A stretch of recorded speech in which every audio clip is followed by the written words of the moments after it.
IGD Aryastina atau yang akrab disapa Jering SID ditahan atas kasusnya dengan Adam Denny. Tampak Jering dengan berkemeja putih terbang dari Bali mendatangi Kejaksaan Negeri Jakarta Pusat untuk menjalani pemeriksaan, Rabu tanggal 1 Desember tahun 2021. Jering didampingi oleh sang istri, Nora Alexandra. "Sehat alhamdulillah, Jering, didampingi selalu," kata Nora.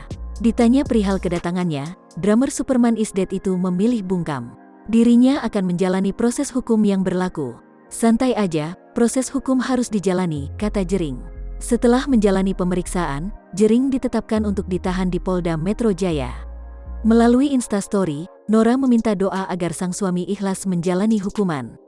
Dirinya enggan banyak berkomentar terkait kasus hukum Jering. "Untuk saat ini saya nggak balas apapun chat, terima kasih buat para netizen, keluarga yang sudah support dan memberikan semangat untuk tetap kuat. Mohon doanya untuk suami saya bisa sehat dan ikhlas jalanin hukumannya," tulis Nora. Sebelumnya Jering sempat ditahan karena kasus ujaran kebencian terhadap Ikatan Dokter Indonesia, IDI.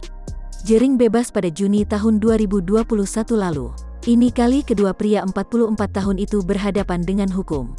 Nora Alexandra Pilu harus berpisah lagi dengan sang suami. Sementara itu, melalui Instastory, Adam Denny memberikan komentarnya terhadap penahanan Jering SID. "Semoga dengan adanya kasus ini bisa memberikan efek jera terhadap saudara JRX. Dan tidak lagi memandang sebelah mata orang lain sampai menantang tanding hukum," tulisnya.